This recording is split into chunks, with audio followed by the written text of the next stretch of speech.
Hello everyone, आप सब कैसे हैं। मैं उम्मीद करता हूं कि बहुत अच्छे होंगे और अपनी पढ़ाई को बहुत अच्छे से कर रहे होंगे।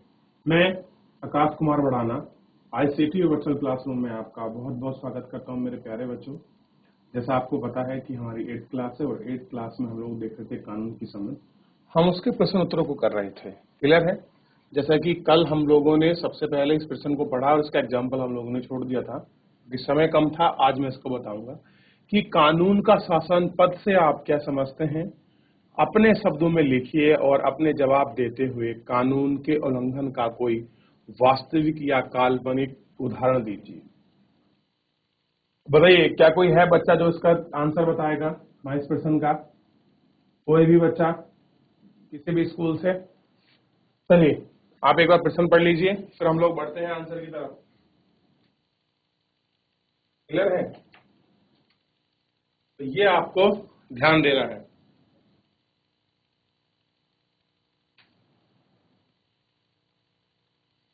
ध्यान रखिए आप लोग। चलिए, थोड़ा हम आपके इस प्रश्न के उत्तर को देख लेते हैं थोड़ा सा।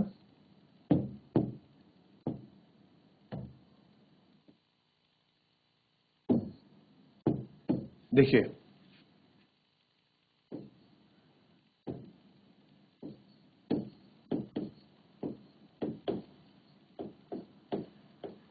क्या है?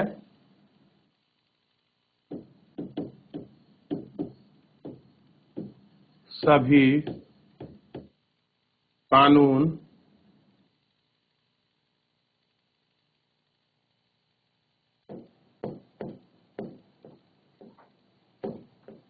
कानून देश के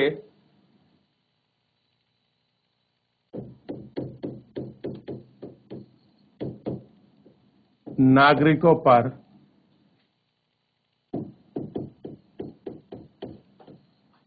समान रूप से लागू होते हैं। कैसे होते हैं? सभी नागरिकों पर सारे कानून जो है समान रूप से लागू होते हैं और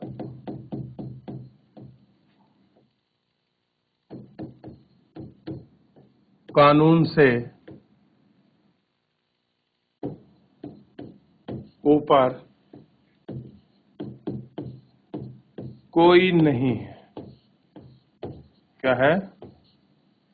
कि कानून से ऊपर कोई नहीं है। दूसरा देखिए,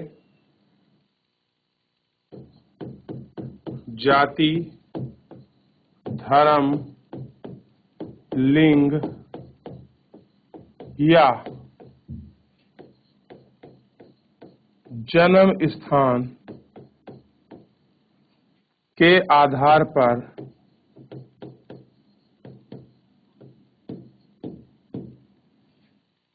किसी के साथ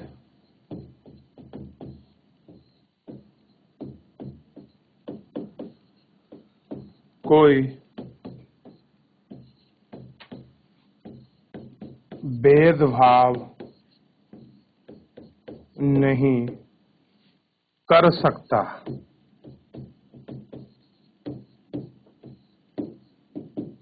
इसको लिखिए, फिर इसका एग्जांपल लिखते हैं कि कोई भी किसी भी के साथ जाति धर्म के आधार पर जो है भेदभाव आपका नहीं कर सकता।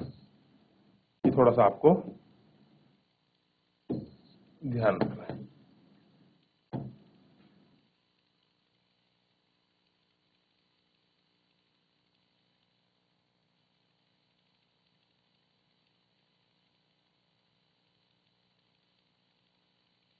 लिख लिया? चलो पहले आगे ही लिख लेते हैं। इसमें देखिए, जो हम बात कर रहे थे उदाहरण की, किसी भी कानून की एक निश्चित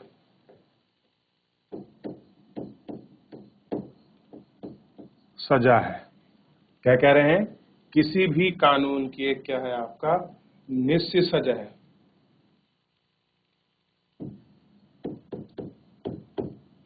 कानून का उल्लंघन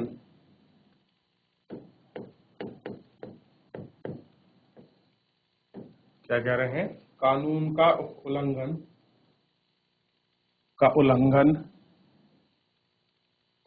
अब देखिए उदाहरण देखिए,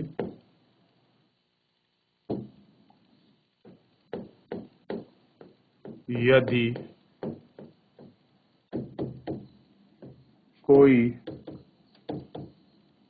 व्यक्ति कार चलाते समय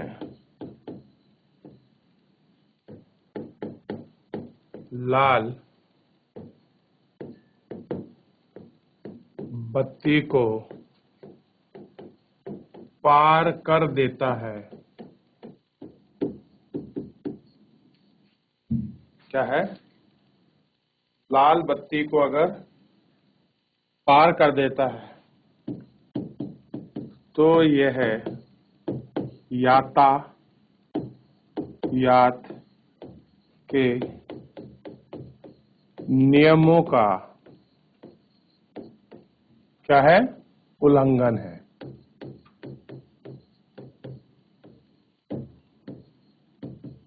आप इसको लिख सकते हैं, क्या है? यातायात के नियमों का उल्लंघन है।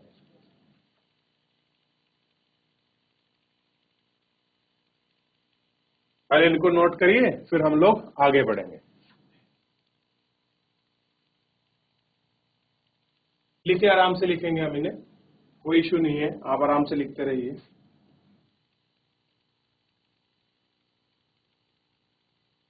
आगे बढ़े, आराम से लिखिए, कोई दिक्कत नहीं है। आप पहले इसको कॉपी कर लीजिए, फिर एक बार हमने जो अभी पीछे लिखा है हम उसकी तरफ भी आपका बढ़ चलेंगे, कोई इश्यू नहीं, आराम से करिए। चलिए आगे बढ़ जाएं, अगले प्रश्न की तरफ। हाथ खड़ा कीजिए अगर आपने कॉपी कर लिया हो तो। देखिए यही था, अगला क्वेश्चन देख लीजिए, थोड़ा सा इस पर ध्यान देंगे। पहला तो हमने देख लिया कानून का शासन, इसको हमने देख लिया और इसके एग्जाम्पल्स को पढ़ लिया। दूसरा हम लोग पढ़ते हैं, और इसको इंपॉर्टेंट कर लीजिए, इतिहासकार इस दावे को गलत ठहराते हैं कि भारत में कानून का शासन अंग्रेजों ने शुरू किया था। इसके कारणों में से 2 कारण बताइए। अब हमें क्या करना है, इसमें जो कारण हुए हैं उन 2 कारणों का हम लोगों को आपको जिक्र करना है कि कौन से 2 कारण हुए हैं। बताइए मेरे प्यारे बच्चों, कौन से 2 कारण हुए हैं? तो सबसे पहले मैं बता दूं, एक आपका राजद्रोह एक्ट आया था, और इस कानून को लागू करवाने के लिए जो कानून बने उसमें राष्ट्रवादियों की क्या रही थी? महत्वपूर्ण भूमिका रही थी। यह आपको पता होना चाहिए। देखिए आगे बढ़ते थोड़ा सा और इस पर देखते हैं।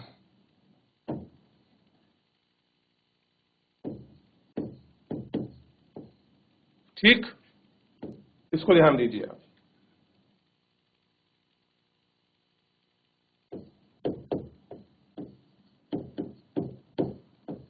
दो कारण देखिए, पहले कारण को आप लोग ध्यान देंगे और इस पहले कारण को पढ़ेंगे।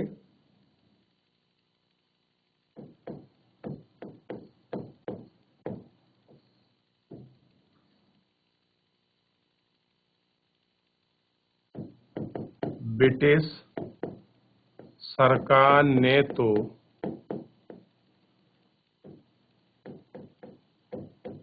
कानूनों को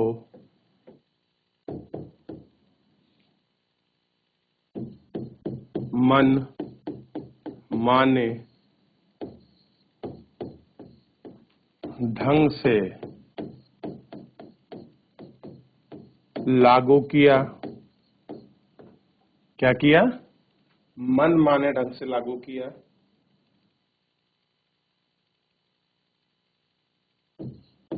जैसे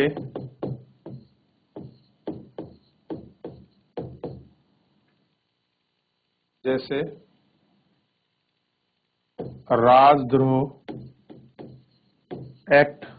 बच्चों बताइए राजद्रोह एक्ट कब आया था?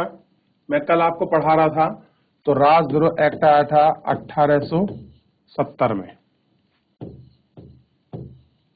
दूसरा इसमें देखेंगे कि ब्रिटिश भारत में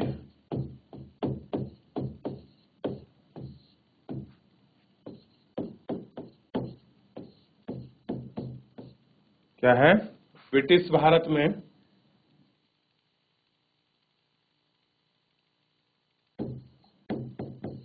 कानून के विकास में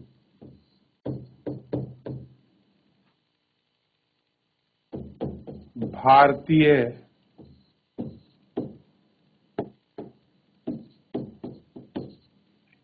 राष्ट्रवादी, कह सकते हैं राष्ट्रवादियों की महत्वपूर्ण भूमिका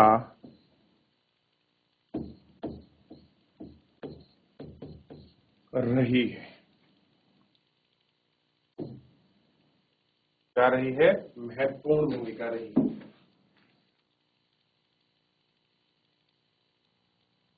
हो गया कॉपी? हाथ खड़ा करें एक बार। बहुत अच्छे।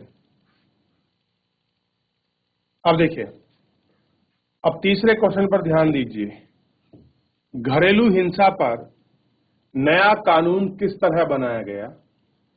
महिला संगठनों ने किस प्रकार अलग अलग तरीके से क्या भूमिका निभाई, उसे अपने शब्दों में लिखिए।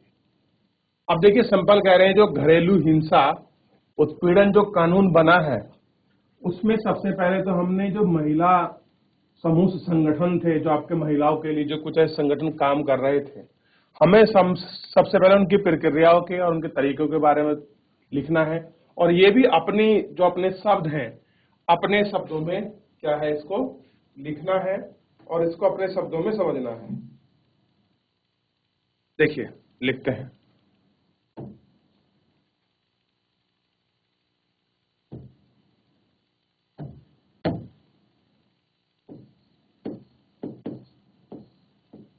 क्या कह रहे हैं?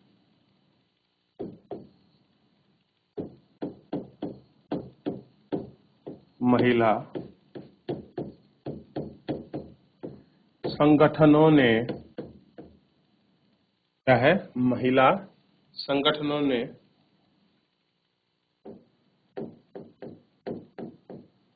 घरेलू हिंसा पर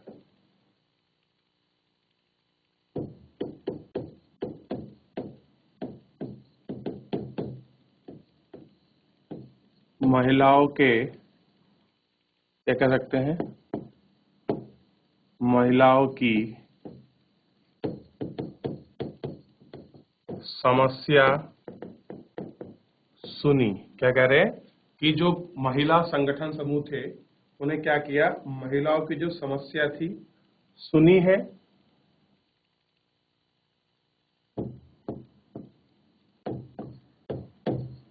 और उन पर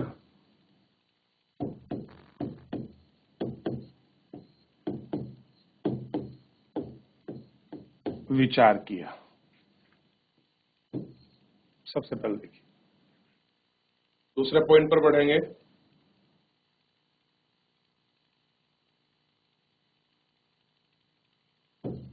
महिला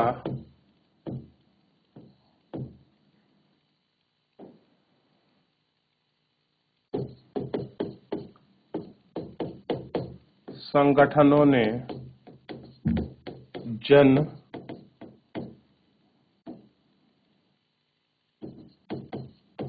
सुनवाई की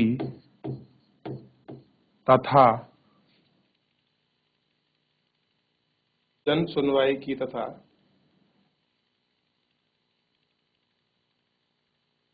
इस दौरान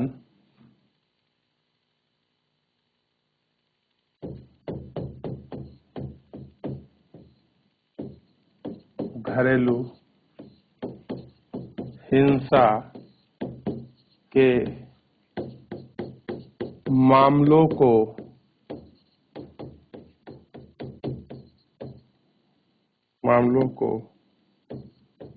निपटाने की कोशिश की।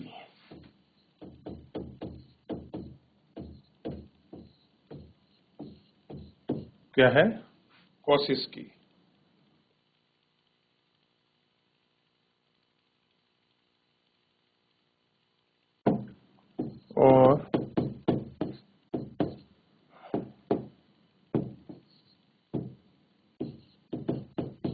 और एक नए कानून की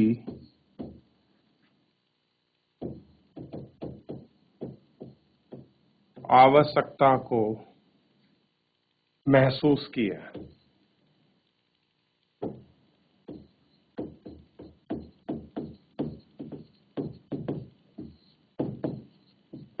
आवश्यकता को महसूस किया। लिखिए, 2 पॉइंट हुए हैं, बाकी आगे लिखेंगे।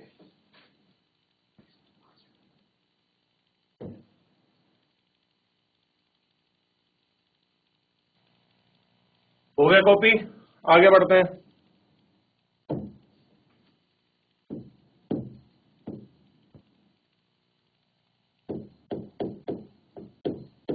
महिला संगठन ने विचार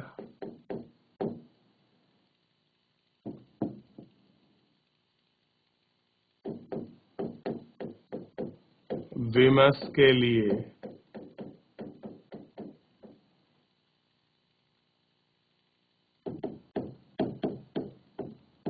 अलग अलग समूहों के साथ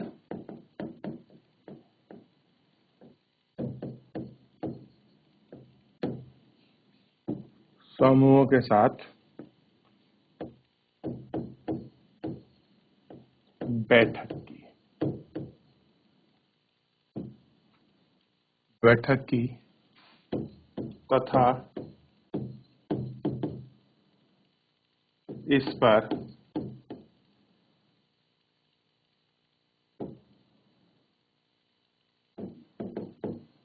सबके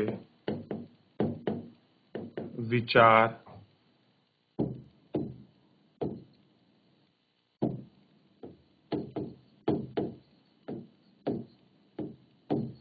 को सुना।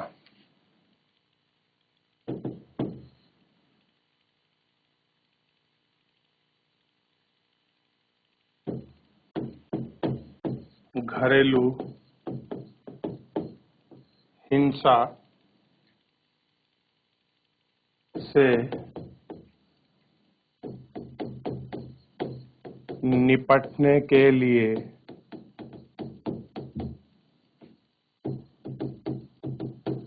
संसद में क्या है? संसद में 2002 में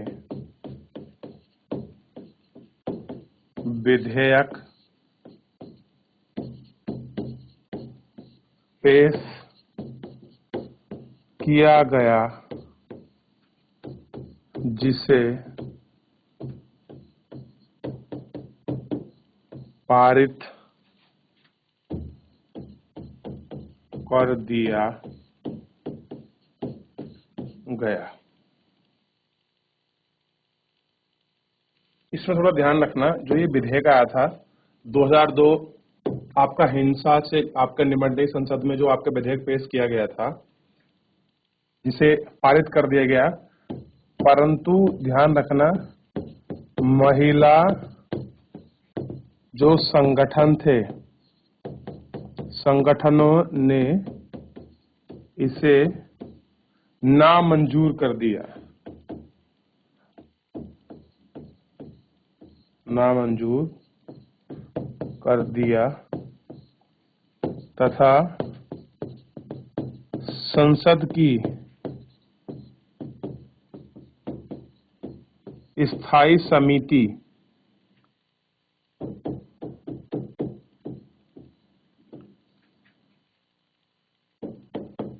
ने भी अपने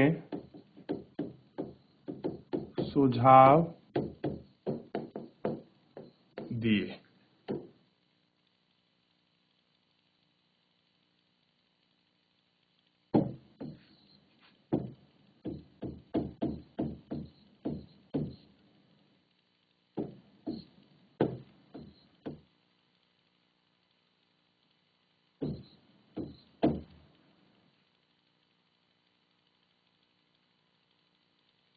चलिए इसका अगला पॉइंट और लिख लीजिए, फिर हम लोग आराम से कॉपी करेंगे। देखिए फोर्थ ही होगा, वर्ष 2005 में नया विधेयक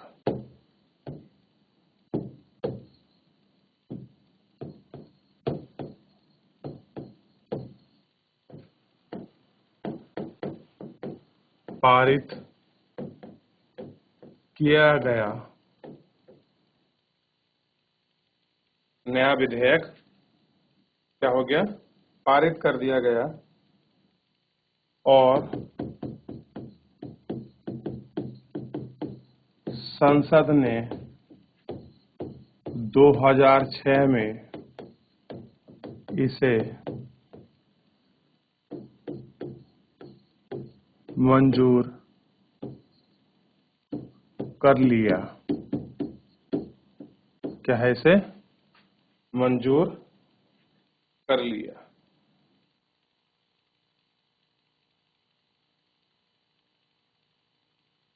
संसद ने इसे 2006 में मंजूर कर लिया और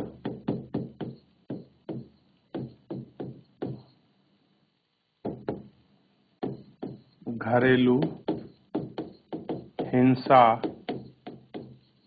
एक्ट 2006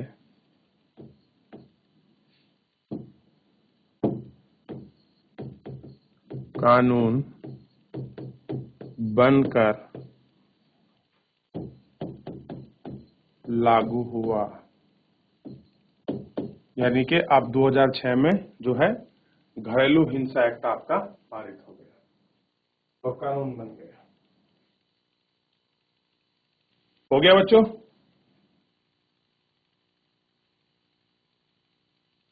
बस थोड़ा सा आपका राइटिंग पे मत जाना, क्योंकि राइटिंग मेरी इतनी अच्छी नहीं है, आप समझने की कोशिश करना।